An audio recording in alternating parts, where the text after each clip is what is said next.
World Regions Geography 110, Oceania, section, or part 3.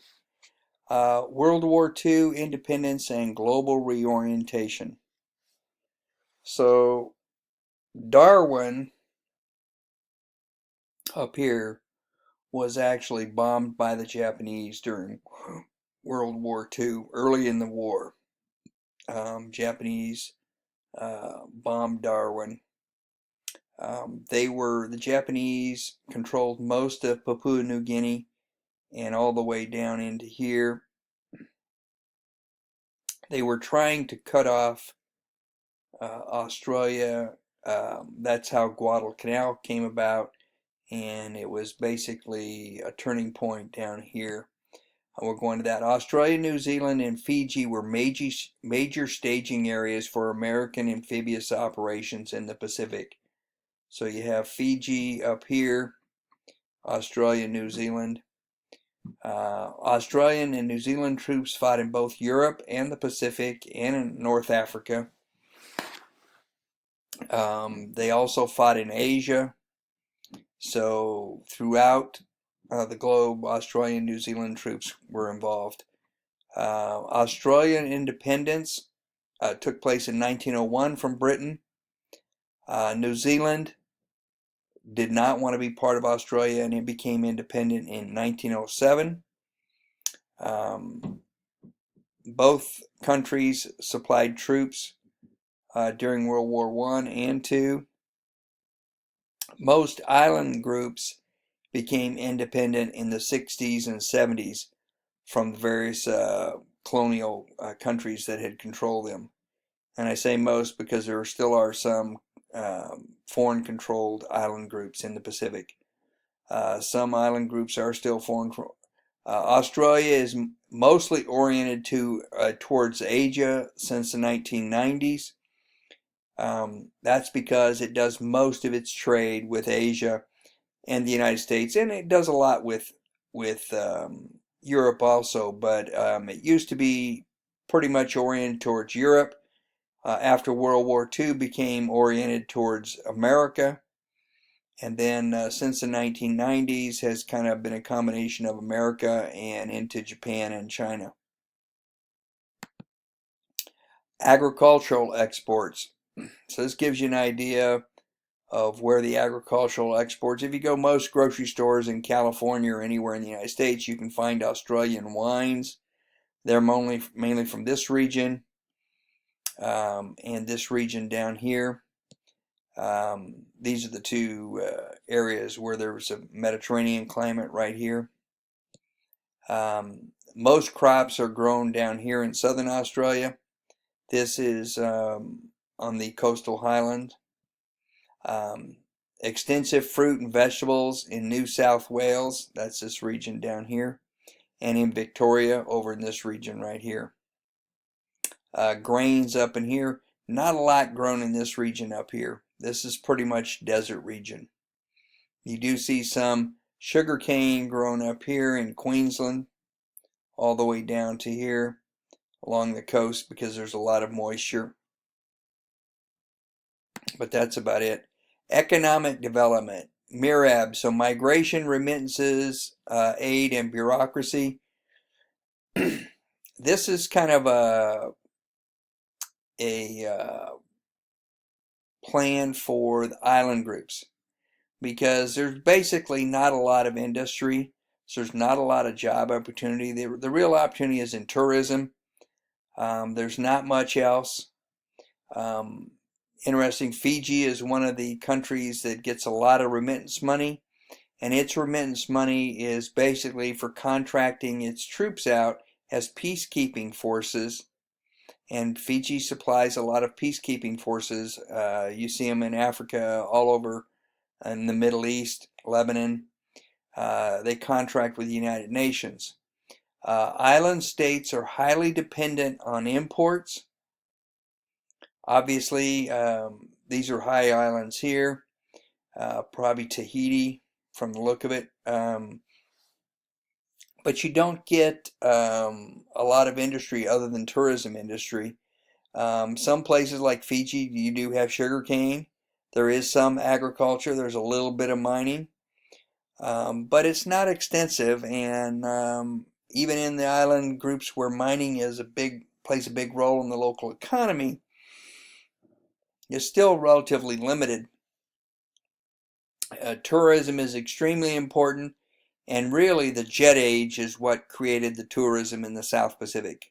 Up until the early 60s, when jets were able to take off and get somewhere in a relatively short period of time. They could go from the west coast of the U.S. or from Japan to the island groups in the Pacific relatively quickly. Then tourism became a bigger deal. Up until then, there was not any way to get there, without it taking a long time. Tourism revenues, as you can see, Fiji, very high. You have many island groups receive 30% or more of their total gross domestic income from tourism. You look at Fiji, French Polynesia, that's Tahiti there, Samoa, Tonga, Vanuatu. Vanuatu is almost 76% of its total revenue is from tourism. You can see it's a big deal in a lot of countries. Colonial legacies. Now this is a typical village. I think this is on Papua New Guinea, but you have very similar housing in other regions such as Fiji and things. Conflict between Indians in Fiji, just some of the colonial legacies. This is what we call post-colonial fallout. In Fiji, it's the conflict between Indians, Fiji-born Indians, brought to Fiji between 1840 and 1914, and native Fijians.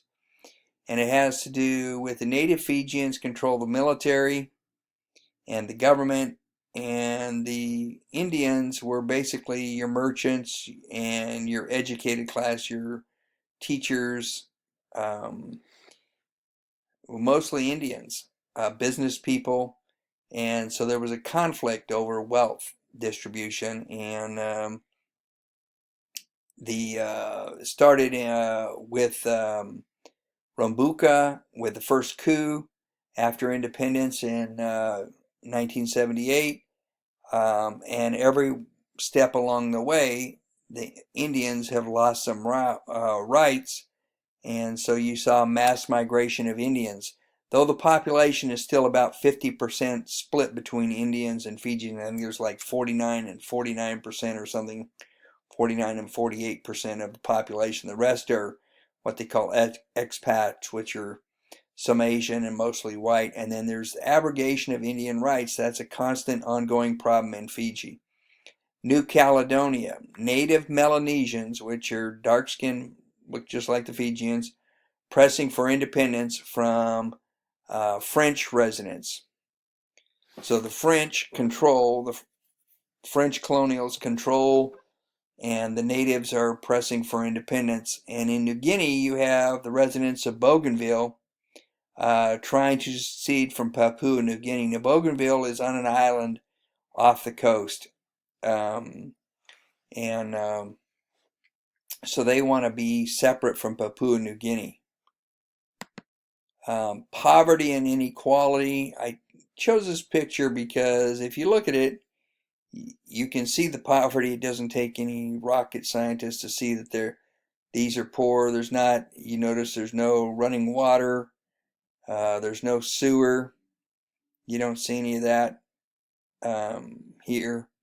And yet over here you see skyscrapers and beautiful homes and very nice. And this is the reality when you go into the South Pacific or lots of regions. You'll have very wealthy areas close. In Brazil, in Rio, you have the favelas and you have the major part of the city. We have the same thing here. And it has to do with poverty of the native peoples usually, and inequality in distribution of income. So indigenous rights, multiculturalism, the Treaty of Watanga, the Moray interpretation is that it guarantees them control of the land, and the European interpretation is that it guarantees them a reserve and representation. Stolen generations. There was a colonial policy, particularly in Australia, where children were taken out of the family. They were sent off to boarding schools. They were taught English. They were educated in European style. And their culture was basically destroyed. I mean, you saw the same thing in the United States with Native Americans. Carlisle Institute and other schools throughout different tribal areas of Native America, you saw the same issue going on. So the stolen generations were, they would go in and just raid a village of Aborigines and take all the children. In Australia, whereas in the Treaty of Waitangi is in New Zealand, Australia has no native rights guarantees. They operate on a concept called terra nullius, in other words, that if it's not occupied, it's not owned, and therefore anybody could step in and take it, and that's what the Europeans did. Reserves were starting to be set up in the 1930s, so they started giving some tribal land to Aboriginal peoples in the 1930s. And gradually, Aboriginals have laid claims to land, and they now have about 15% of the total land in Australia belong to Aboriginals. Language. This is Papua New Guinea and Timor-Leste down here. And the reason is because this is the most diverse linguistic area in the world. This small island, it's one of the larger islands anywhere in the world, but it's not a huge island, has 820 living languages, extremely diverse. And as you can see, it's just every little where there's a difference. The Melanesian languages, Polynesian languages, European languages, mostly English is most widely spoken. Moray in New Zealand, Moray is part of the Polynesian group. Australian Aborigines have 260 dialects, and Australia is huge compared to this Papua or to New Guinea, but it has a lot less languages.